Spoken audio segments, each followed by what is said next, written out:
really nice.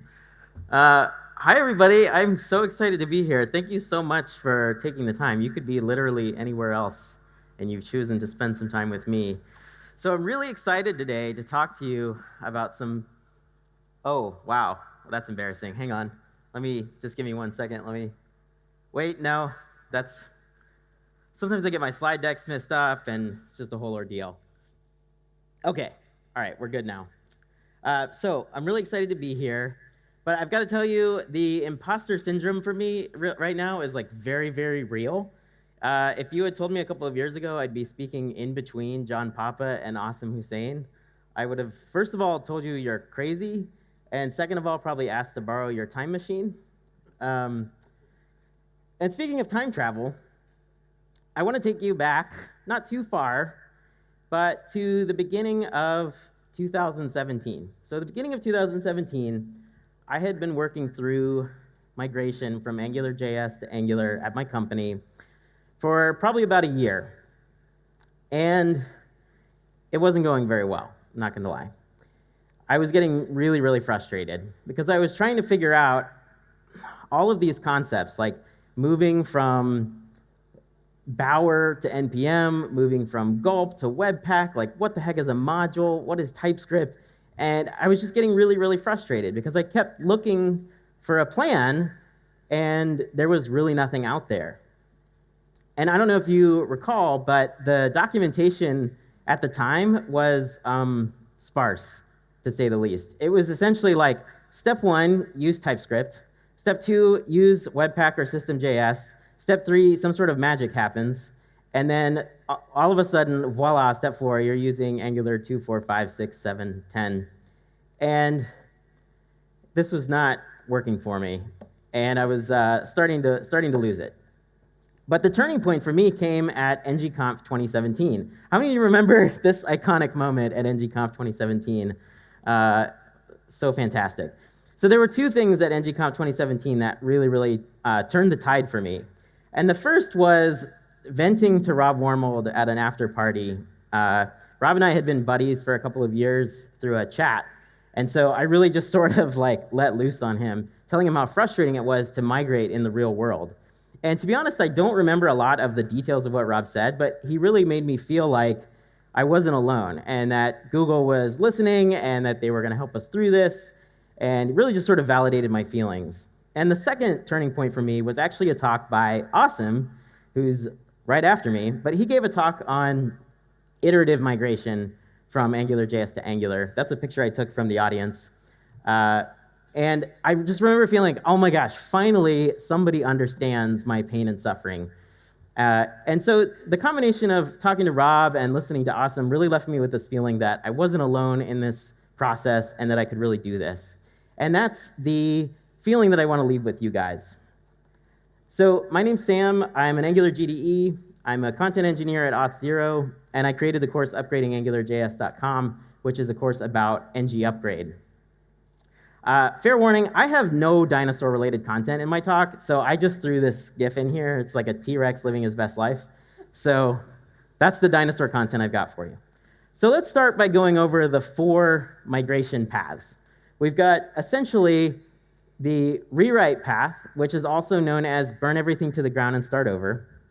The ngUpgrade path. So ngUpgrade is a library that the Angular team wrote to bridge the gap between AngularJS and Angular. I call this code purgatory. Then the third one is called hybrid routing. And this is where you have both the AngularJS router and the Angular router, both in control of their own code bases, and the two don't ever touch.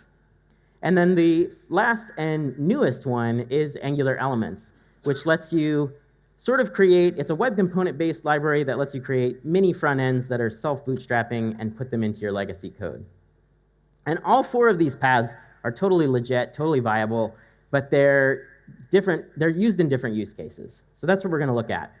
We're going to help 2 fictional companies, Noble Nonprofit and Stable Insurance. We're going to walk them through a process to figure out which of these paths to take. And these are based on my own experience, either through work that I've done or talking to people in the community throughout the country and now the world. So I'm going to give you a lot of information, but I want you to think of these things more as like faders or sliders that you can manipulate depending on what's important to your company. So the first section that we're going to talk about is your team.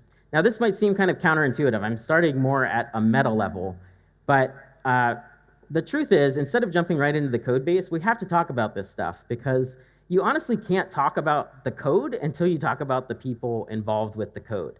Unfortunately, right now, there's no robotic process to just automatically move everything over to the latest and greatest Angular from AngularJS. There's a lot of great tooling that helps you that Alana will talk about tomorrow, but there's still a bunch of people who have to get involved with this process. So the first thing we want to talk about is your team size. And this is basically the size of the people that you're working with versus the code base that you're working on. So at the nonprofit, for example, they've got 4 developers. They're working on 2 medium-sized applications that are fairly complex. They're not trivial applications. They do have the ability to coordinate a lot, right? They can just sort of walk over to somebody's desk and be like, hey, how's it going? I'm working on this code.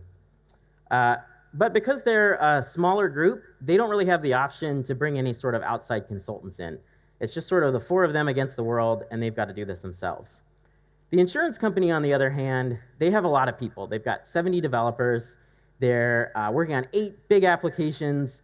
Some of them are internal, some of them are external, and they have to have a high degree of autonomy. Most people doing Angular at large organizations can't be running into each other about small stuff like formatting and tooling and things like that. They also have a little bit bigger budget, so they can bring in consultants if need be to help them with this process. So that's important in their planning. Next, we need to think about capacity. So how much time do you have in each development cycle to put towards this large-scale refactor? Because that's basically what migrating is, right? It's a technical piece of technical debt that's a large-scale refactor. So the nonprofit, they have a fair amount of control over how much time they can put towards this each sprint. They're a smaller group. They're a nonprofit. So they're going to devote about 30% of each sprint to technical debt. And this is a great number. This is a lot to put towards technical debt. But because they're a small group, they do need to really watch out for burnout. It's really easy to get burned out when you're doing 30% of your time in refactoring. Because we all know that refactoring can be tedious, it can be time-consuming and brain-draining, so it's something that they need to watch out for. The insurance company, on the other hand, they have zero control over their sprint capacity, right? Their sprint capacity gets set up way up on the 30th floor of a high-rise, and they're down in the basement writing their code, and that's what they get. So they have 10% of their sprints, no less, to devote to technical debt. And that's going to affect how they choose to migrate. They also have one advantage, though, that even though they have a smaller capacity to work on this, they do have more people, so they can share the load amongst themselves a lot better. So next we need to look at the experience level of the team members. And this isn't just years of experience, like junior, senior architect. This is also level of expertise of your teammate. How much do they know about Angular, RxJS, things like that. So the nonprofit, they've got 2 senior developers, a mid-level developer, and a junior-level developer.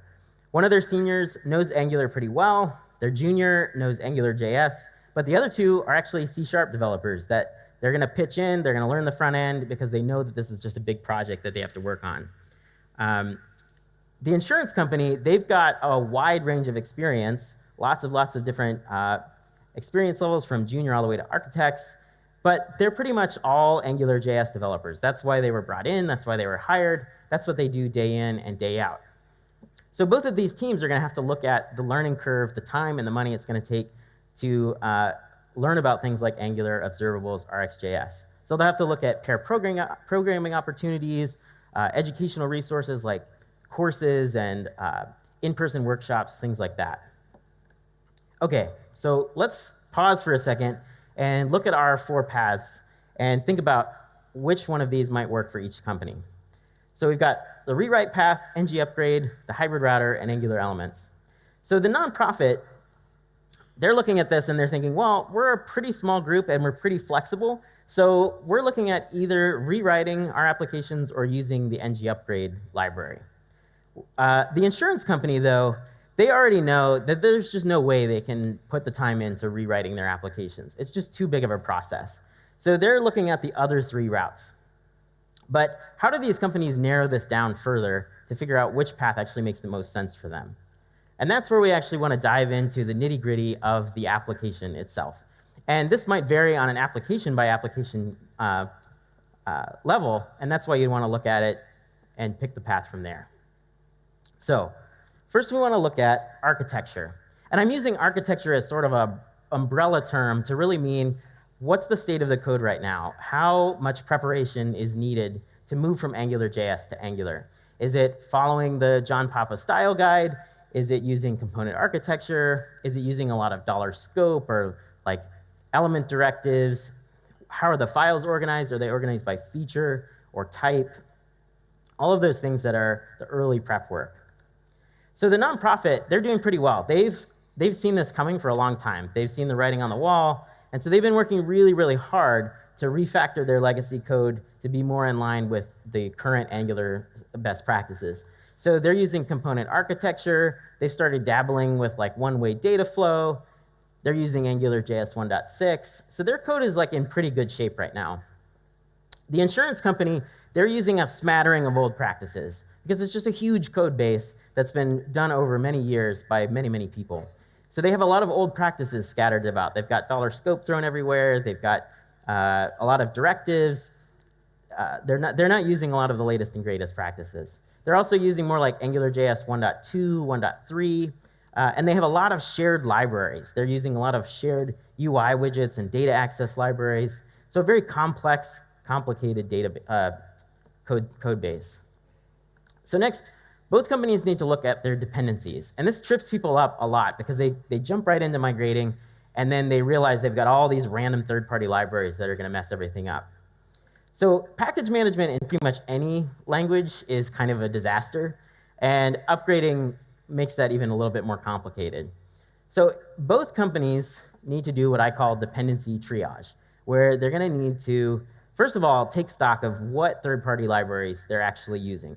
And we want to figure out what these things are doing and why they're used and where they're used. Are they just used in one part of the application? Are they used everywhere in the application? And what you're really looking for are what I call the troublemakers that are dependencies tightly coupled with AngularJS. You see this a lot with UI widgets and like pagination widgets, things like that that we're using AngularJS extensively. You also want to look out for like what I call dependency turduckens, which is like a jQuery plugin wrapped in an AngularJS directive, wrapped in an NPM package. Not that I have experience writing something like that. But once we have that figured out, we can then figure out if we can, first of all, get rid of any of these dependencies. That's always ideal. A lot of times, Angular out of the box does things that we needed dependencies for with AngularJS. If we can't do that, we might be able to upgrade these dependencies. A lot of these widgets and libraries now have Angular versions in parallel. And if we can't do that, we could try to rewrite these dependencies. Now, at first, that sounds really, really scary, like rewriting a third-party library.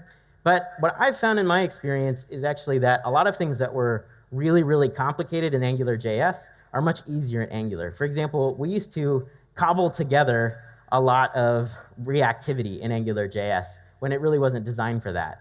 And now, of course, we have RxJS, and we can get all that stuff out of the box. Another great example of this is content projection, which used to be called transclusion in AngularJS. For some reason, I always had a lot harder time in AngularJS with transclusion, whereas now in Angular with the content projection slots, it's really not that complicated. So that's a viable option. We next need to look at our build structure. And this can mean a couple of different things. It can mean, are you even using any sort of build process? Because there are tons of old applications out there that are just using script tags. And if they're not using script tags, maybe they're using a task runner like Gulp or Grunt. And so we need to look at that process. We also need to look at whether we're interested in moving to the CLI, which is ideal, or if we're going to need to do a custom Webpack build. So I know that the first time you ever like ng eject or look at a Webpack configuration, if you're not used to that, if you're coming from Gulp or script tags, it can be super, super overwhelming. So I empathize with you there. But it's a really important thing to look at. So at the nonprofit, they are using Gulp. They're using ES 2015 and they're using Babel. So like I said, they've really tried to be somewhat on the cutting edge, even though they're still using AngularJS. And they have a pretty standard build process, uglification and minification, but nothing too complicated.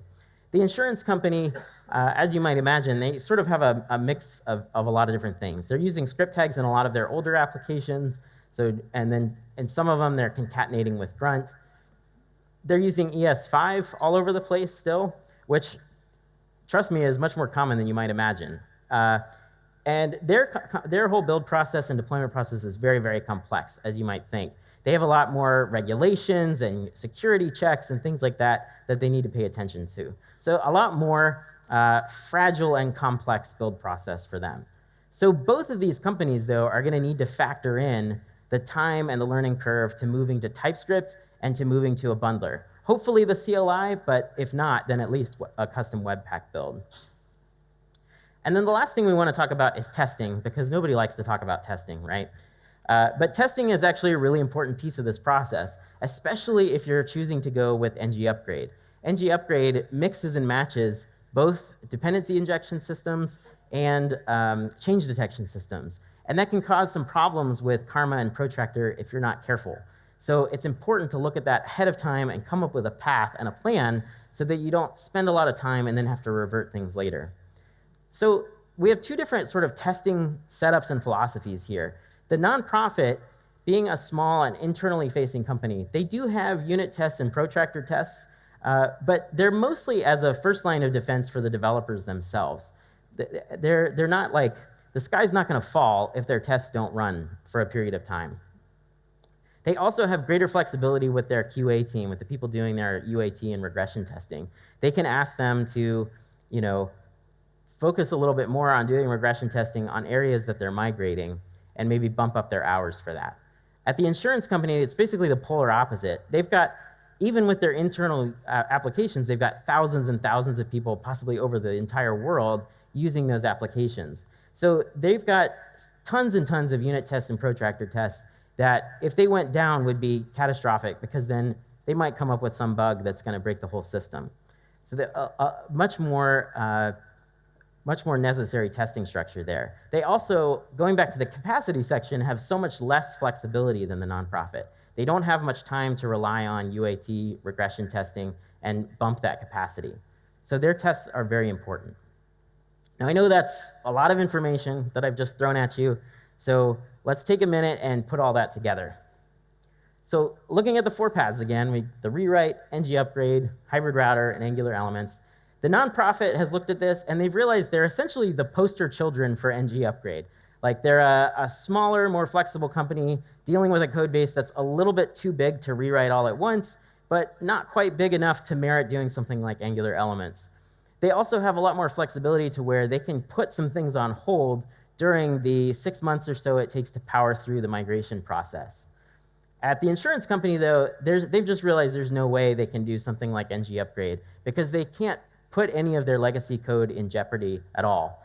And so they've got to go with either hybrid router or elements, and probably a combination of the two, depending on the application. But what this lets them accomplish is it lets them basically leave their legacy code alone and their tests, and just let them exist as they gradually build up a code base of the latest Angular. And that's going to be a lot safer route for them. So just to remind you, you're not alone. You can do this. It can be very overwhelming to figure this out by yourself. And we've really been working hard lately, in the last couple of years especially, to build more of a community around this migration process. And here at the conference, there's actually going to be quite a bit of content on migration. So later today at 2:40, Aaron Coughlin's going to do a deep dive into the Angular Elements migration path, which is going to be fantastic. Tomorrow at 11:15, Alana Olson is going to talk more about the migration paths and some of the amazing tooling and resources that she's been working on. Later today at 3:15, all 3 of us will be on an upgrade panel answering your questions, and then all of us will also have office hours throughout the conference. So I really, really encourage you to come talk to us and get help with your migration and help figure this stuff out. So I really appreciate your time. If you go to upgradingangularjs.com/AngularConnect, I've got the slides there. I've got a PDF of the upgrade roadmap that I've used for prepping your code. I've also got a discount on the course for AngularConnect attendees. So thank you so, so much. I really, really appreciate your time.